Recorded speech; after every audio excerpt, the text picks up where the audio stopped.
오늘 본문은 좀 어려워요. 왜 그러냐면 예언적 메시지가 담겨져 있기 때문입니다. 그러니까 우리가 성경을 볼 때 이미 일어난 일들에 대한 이야기를 듣는 것이나 내가 경험한 사회나 문화적 메시지를 듣는 것은 상대적으로 이해하기가 쉽습니다. 그러니까 내가 익숙한 문화, 내가 잘 알고 있는 것들에 대해서 이야기를 들으면 어떻습니까? 아, 그게 그런 내용이지라는 것을 알 수가 있어요. 그런데 내가 아직 경험하지 못한 어떤 미래의 일들 그리고 예언적 메시지들을 보게 되면 상당히 어렵습니다. 여러분 하필 오늘 이 말씀이 되게 어려운 말씀이에요. 그러니까 집중해서 들어야 돼요. 우리 주일학교 친구들. 예언이 뭔지 알지? 예언. 쉽게 말하면 미래의 일을 미리 알게 하는 그런 의미만 있는 건 아니지만 미래의 일을 미리 알도록 하는 말씀이 예언의 말씀인데, 근데 보통 이 예언의 말씀은 우리가 아직 경험하지 못한 일들이기 때문에 이해하기 어렵다라는 것이. 내가 과거에 경험한 것들 혹은 우리가 문화 속에서 익숙하게 알던 것들은 이야기할 때 혹은 그 이야기를 들을 때 굉장히 쉽습니다. 그런데 내가 경험하지 못하고 알지 못하는 것에 대해서 이야기를 하거나 들을 때는 어렵습니다. 성경을 볼 때도 마찬가지죠. 성경도 여러 가지 구조들이 있고 종류들이 있는데 우리가 성경을 읽을 때 어떤 성경들이 좀 쉽게 느껴지십니까? 여러분 창세기 쉽습니까? 어렵습니까? 쉽죠. 비교적 쉽습니다. 왜냐하면 창세기는 있었던 이야기들, 역사적인 어떤 이야기의 흐름들이 쭉 우리에게 전달되는 것이기 때문에 그런 것과 같이 우리가 뭐 역사서라고 이야기하는 뭐 여호수아, 룻기, 뭐 사사기, 사무엘상, 사무엘하 요런 이제 그다음에 열왕기상, 열왕기하 쭉 이어지는 어, 이스라엘 역사, 사사들의 이야기, 선지자들의 이야기, 다윗 왕, 솔로몬 왕 이런 왕들의 역사들을 기록한 성경을 읽을 때는 비교적 이해하기 쉽습니다. 제가 설교를 해봐도 그래요. 제가 주일날 설교를 할 때 열왕기상의 메시지로 왕들을 한 명 한 명 이렇게 골라가면서 여러분들에게 메시지를 전달해 드렸는데 그런 설교는 하는 것도 쉽고 듣는 것도 쉽습니다. 이야기이기 때문에 있었던 사건들이기 때문에. 그런데 어려운 성경 말씀들이 있어요. 무엇이냐면 우리가 익숙하지 못하게 접하는 것들. 예를 들면 우리가 수요일마다 나누고 있는 레위기 갑자기 어려워졌죠. 출애굽기 말씀에서 레위기로 바뀌니까. 왜 어렵습니까? 우리의 문화와 크게 동떨어져 있는 그리고 그렇다고 해서 일어난 여러 가지 사건들에 대하여서 들려주는 그런 스토리가 있는 것도 아니고 이렇게 이렇게 해야 된다. 저렇게 저렇게 해라라는 어떤 미래적인 명령을 나타내고 있는 것이기 때문에 말씀이 어렵습니다. 마찬가지로 구약에 다양한 선지서들 그리고 예언서들이 있습니다. 예언자들이 하나님의 말씀을 받고 그 말씀을 백성들에게 전달하고 기록한 내용들. 우리가 새벽마다 지금 성경 한 장씩 나누고 있는데 지금 나누고 있는 성경 말씀이 무엇입니까? 지난 그 전 성경까지 하면 예레미야서, 그다음에 에스겔서. 항상 몇 장 몇 장 시작할 때마다 무슨 말씀으로 시작하면 대부분 여호와의 말씀이 예레미야에게 임하여 이르시되 여호와의 말씀이 에스겔에게 임하여 이르시되 이렇게 해서 여호와의 명령이 임하여 이르시되 너는 어떻게 어떻게 해라. 앞으로 이스라엘 민족은 어떻게 어떻게 될 것이다. 너희들의 죄악이 가득 차면 어떻게 될 것이다. 이런 미래적인 말씀을 주고 있는 그런 성경들은요. 우리가 읽을 때도 되게 어렵습니다. 우리가 누가복음은 사실상 예수님의 이야기, 예수님의 사역 속 이야기라고 생각하면서 쭉 읽어왔는데 누가복음 21장에 들어서서 예수님이 어떠한 말씀을 하신 기록을 우리가 나누고 있냐? 지난 시간에 예수님께서 성전이 무너질 것과 환란의 징조에 대하여서 말씀을 하셨는데 오늘은 그 주제를 이어서 예루살렘의 멸망에 대하여서 구체적으로 말씀하고 계신 것을 알 수가 있습니다. 그러니까 앞으로 이 예루살렘이 멸망하게 될 것이다 라는 말씀을 예수님이 주고 계신 것이에요. 근데 그것을 받아들이는 이스라엘 민족들, 유대인들의 입장에서는 예수님의 그 말씀이 어떻게 느껴지는 겁니까? 현실 감각이 없는 이야기처럼 느껴지는 것이에요. 이렇게 화려하게 지어진 성전이 이렇게 크게 중축된 성전이 왜 무너져 내릴 것이라고 이야기하는가? 이 예수라는 사람은 우리가 비록 로마 제국의 속국으로서 살아가고 있지만 우리가 기다리고 있는 메시아가 오게 되면 저 로마와 대적해서 승리하여서 우리의 주권을 되찾을 수 있는데 왜 이 예루살렘 땅이 파괴될 것이라고 이야기하는가? 우리가 하나님의 성전을 이렇게 거대하게 지어냈고 그다음에 하나님께 예물을 드리고 이렇게 하나님의 뜻대로 잘 살아가고 있는데 왜 하나님이 우리를 멸망하도록 내버려 두겠냐라는 생각을 가지고 살아가고 있는 거예요. 유대인들이. 근데 그런 유대인들을 향하여서 예수님은 예루살렘이 멸망할 것이다. 이 성전이 무너질 것이다라는 말씀을 주고 계신 겁니다. 그러니까 유대인들이 예수님의 그 말씀을 받아들일 수가 없는 거예요. 과거에 있었던 이야기들을 들려주는 것도 아니고 미래에 대한 예언의 메시지인데 그 예언의 메시지가 우리가 기대하지 않은, 우리가 전혀 생각하지 않은, 우리가 바라지 않는, 한 번도 고민해 보지 않은 그러한 이야기들을 하고 있기 때문에 이스라엘 백성들은 예수님의 그 말씀을 받아들이지 못하는 것입니다.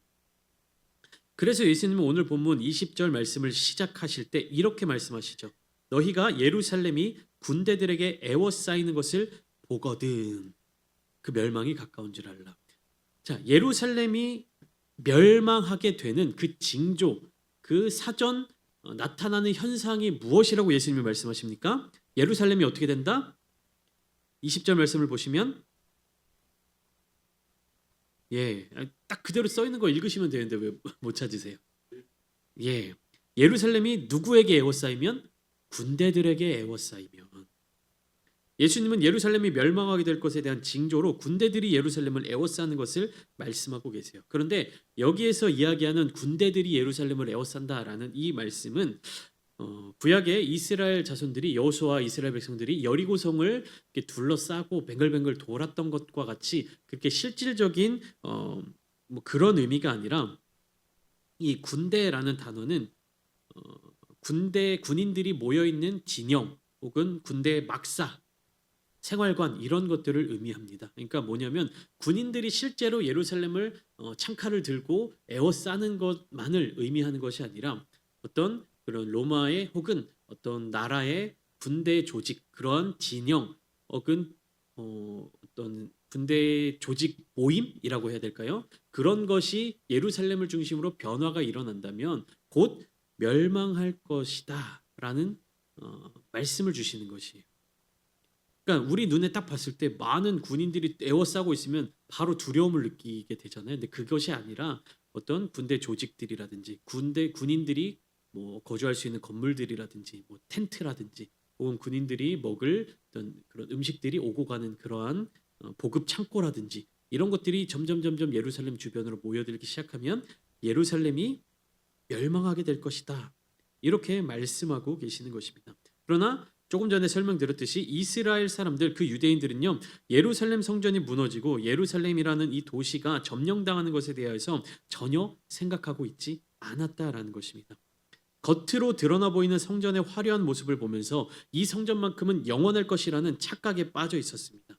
그리고 또 예수님을 정치적인 군사적인 메시아로 오해한 군중들은 오히려 로마 제국을 향한 역전의 스토리를 기대하고 있었습니다. 지금 유대인들이 이 예루살렘 성전이 무너지지 않을 것이다 라고 이야기하는 이유가 무엇입니까? 이 성전은 뭐 하루 이틀 만에 지어진 성전이 아니야. 이 성전은 46년 동안에 지었는데 네가 그것을 사흘 만에 다시 짓겠다고 얘기하냐? 요한복음의 말씀을 통해서 이스라엘 백성들이 예수님께 그렇게 이야기를 하죠. 그러니까 유대인들은 지금 겉으로 드러나 보이는 형식적인 것, 겉모습에 의해서 자신들의 미래를 판단하고 있는 겁니다. 이렇게 우리가 많은 것들을 투자했는데 이렇게 우리가 많은 것들을 여기에 들이부어 쏟았는데 우리가 멸망하겠냐? 이렇게 이야기하고 있는 것이에요. 근데 여러분 곰곰이 잘 생각해 보세요. 그들이 멸망하고 멸망하지 않는 것, 그들의 역사가 이어지는 것, 혹은 거기서 끊어지는 것이 성전의 화려함이랑 무슨 상관이 있습니까? 우리가 돌이켜 생각해 보면 그 화려한 겉모습과 유대인 예루살렘이 정복당하냐 정복당하지 않느냐의 상관관계가 거의 없는 것을 알고 있어요. 근데 그 당시 유대인들은요 겉으로 드러나 보이는 모습을 보면서 자신들은 멸망하지 않을 것이다 라고 확신하고 있었다는 겁니다. 오늘날 그리스도인들이 겉으로 드러나 보이는 모습을 통해서 영적인 부분을 판단하게 되는 경우들이 많이 있습니다. 우리 성도님들은 그러지 않으시겠지만 무엇인가 겉으로 이루어지는 모습들을 보면서 거기에 능력이 나타난다라고 생각하고 거기에 대단한 믿음이 존재한다라고 생각하고 거기에 무엇인가 능력과 힘이 있다라고 생각을 하는 것이에요. 대표적으로 교회 건물이 크고 건물이 화려하고 사람들이 많이 모이는 그런 교회가 믿음이 좋은 교회고 능력이 있는 교회고 힘이 있는 교회다라고 생각한다는 것입니다. 물론 그것이 무조건 틀렸다라는 말씀을 드리는 것이 아닌데 잘 생각해 보세요. 그런 큰 교회가 세워지는 과정과 그 교회를 내가 출석하는 것과는 별개의 문제입니다. 이미 성장해 있는, 이미 거대해져 있는, 이미 커져 있는 그 교회에 내가 들어갔다고 해서 내가 믿음이 좋거나 혹은 나의 신앙이 안전하거나 조금 더 쉽게 풀어서 말씀을 드리면 기도를 정말 열심히 하고 기도를 정말 많이 하는 사람들이 모여 있는 교회에 내가 함께 있다고 해서 내가 기도의 능력자가 되는 것이냐?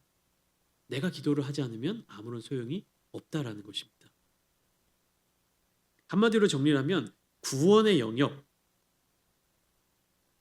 구원의 여부는 내가 어떤 환경에 처해 있느냐, 내 주변에 있는 사람들이 어떤 모습이냐에 달려 있는 것이 아니라 나와 하나님과의 관계가 어떻게 되어 있느냐, 나와 하나님과의 관계가 얼마나 깊게 맺어져 있느냐, 내가 얼마나 하나님의 음성에 귀를 기울이고 있느냐, 내가 얼마나 주님께서 말씀하시는 그 말씀을 마음에 새겨두고 살아가고 있느냐에 달려 있는 것입니다.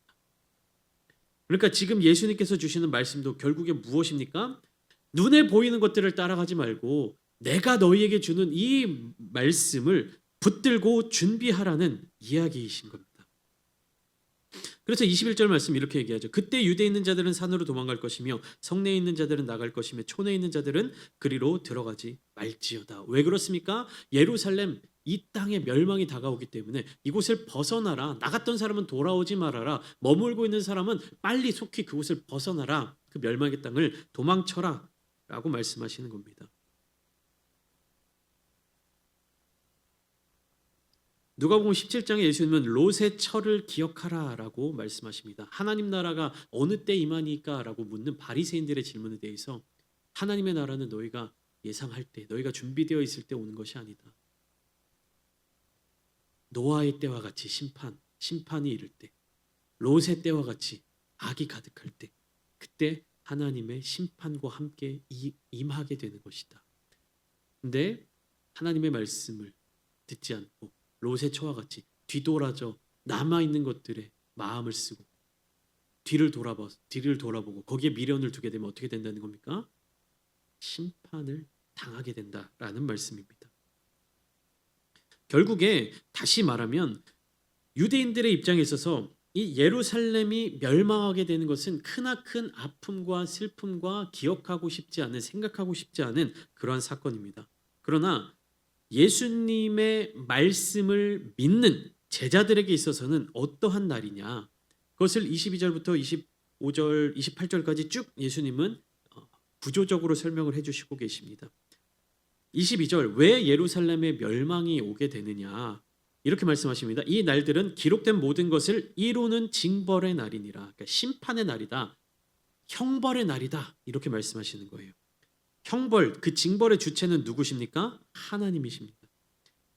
그리고 그 징벌의 날에는 기록된 모든 것들이 이루어지는데 여러분 잘 보세요. 22절에 이 날들은 기록된 모든 것을 이루는 징벌의 날이다. 무엇이 기록되어 있습니까?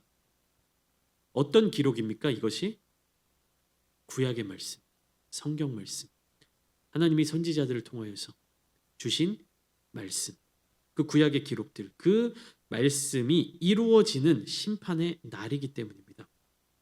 그러니까 그 기록이 결국에 무엇이냐? 심판에 대한 경고, 죄를 회개하지 않고 돌이키지 않는 자들의 결말이 어떠한지. 그래서 이스라엘 자손들은 하나님의 말씀을 통하여서 이 마지막 날에 대해서 반드시 준비했어야만 했던 것입니다. 그러나 예수님 시대의 유대인들은요, 마지막 날에 대한 준비가 전혀 되지 않고 있었습니다. 마지막 날이 어떤 의미를 가지고 있는지, 마지막 날에 어떤 일이 일어날 것인지에 대하여서 아무것도 생각하지 않고 있었던 것이에요. 하나님께서는 분명히 구약의 말씀들을 통하여서 선지자들을 통하여서 마지막 날에 어떤 일들이 일어날 것이다 라고 말씀해 주셨는데 유대인들은 그것을 기억하지 않고 있었던 것입니다. 저 23절 24절 말씀을 보면 그날에 일어날 구체적인 징벌의 내용들이 이어지고 있습니다. 그날에 아이벤 자들과 젖먹이는 자들에게 화가 있으리니 이렇게 쭉 시작하면서 23절 24절 말씀을 통해서 그 징벌의 날에 어떠한 형벌들이 이루어질 것인지에 대해서 말씀하고 계십니다. 자, 그렇다면 예수님께서는 왜 이러한 예루살렘의 멸망에 대하여서 말씀하고 계시는 겁니까? 왜 예루살렘이 멸망할 것이다 이런 슬프고 아프고 고통스러운 소식을 유대인들에게 주고 계시는 겁니까? 제자들에게 주고 계신 겁니까? 그 이유는 이어지는 25절부터 28절까지의 말씀을 주시기 위함입니다. 20절부터 24절까지의 이 심판과 재앙의 날, 징벌의 날에 대한 메시지는요, 결국에 무엇을 주시기 위함이냐? 25절부터 28절까지 말씀을 주시기 위함입니다. 25절부터 28절까지 말씀은 간단하게 요약하면 예수님의 재림에 대한 이야기예요. 다시 오실 예수님. 그러니까 20절부터 24절까지는 이방인들에 의해서 밟히고 황폐화될 예루살렘의 끝, 예루살렘의 멸망에 대해서 예언을 하셨는데 예수님이 이제 25절부터 28절은 또 다른 끝에 대해서 얘기하는 겁니다. 그러니까 그 전에는 예루살렘의 마지막, 예루살렘의 끝에 대해서 말씀하신 예수님께서 25절부터 28절까지는 세상의 끝, 세상의 마지막 날에 대해서 말씀하시는 거예요. 그러니까 이 말씀이 연결되어 있다라는 것은 결국에 무슨 뜻이냐? 예루살렘의 멸망에 대한 예언과 세상의 멸망에 대한 말씀이 연결되어 있다라는 것입니다. 이것을 기억하세요. 예루살렘의 멸망에 대한 이야기와 이 세상의 종말에 대한 이야기가 서로 붙어 있다, 연결되어 있다라는 이야기입니다. 이것은 무엇을 의미합니까? 지금 예수님이 말씀하시는 이 대상들, 예수님의 그 시대의 삶을 살아가고 있는 유대인들, 제자들, 이 사람들인데 실제로 예수님의 말씀처럼 예루살렘이 멸망하게 되는 때가 곧 옵니다. 이 말씀을 듣고 있는 이 시기에는 예루살렘의 멸망이 눈앞에 보이지 않지만 예루살렘이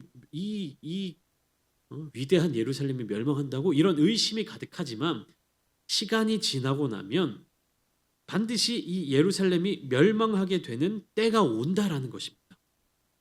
그러니까 예수님이 이 말씀을 하셨을 때가 언제입니까?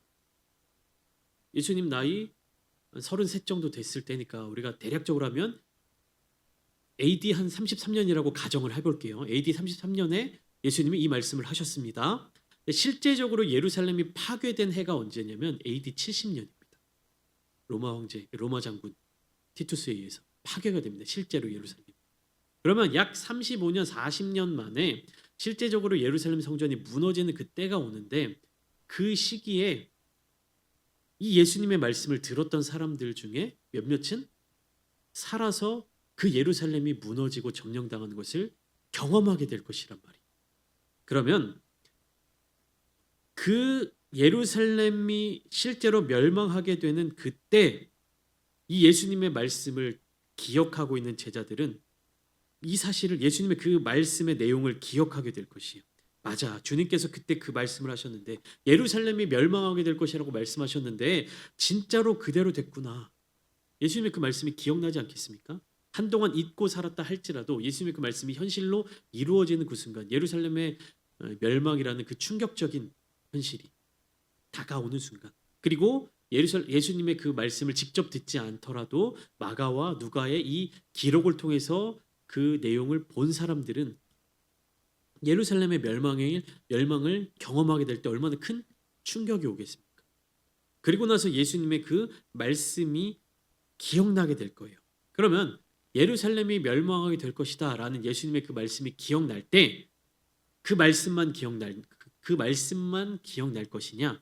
아니죠. 자연스럽게 그 다음에 하셨던 말씀까지 기억나게 될 것이다 라는 겁니다. 예수님의 그 다음 메시지는 무엇입니까? 세상의 멸망, 세상의 마지막 날, 종말의 때가 올 것이다. 여러분 잘 생각해 보세요. 예루살렘의 멸망은 이스라엘 자손들에게 그리고 제자들에게 있어서 너무나도 큰 고통과 고난이었습니다. 침략을 당하게 되는 것이고 그들이 살아가고 있는 그 땅이 황폐화되는 것이고 무너져 내리는 것입니다. 그러나 예루살렘의 끝은 제자들에게 있어서 고통의 시간이지만 종말의 시기, 이 세상의 끝, 즉 예수님께서 다시 오신다고 약속하신 그 날은 어떤 날이 되는 겁니까? 세상의 입장에서는 멸망이겠지만 하나님 나라에 속한 백성들, 즉 제자들에게 있어서는 완전한 구원을 이루는 날입니다. 여러분 이 말씀이 이해가 되십니까? 예루살렘의 멸망과 세상의 끝을 예수님께서 연결하여서 말씀하신 이유가 이해가 되십니까?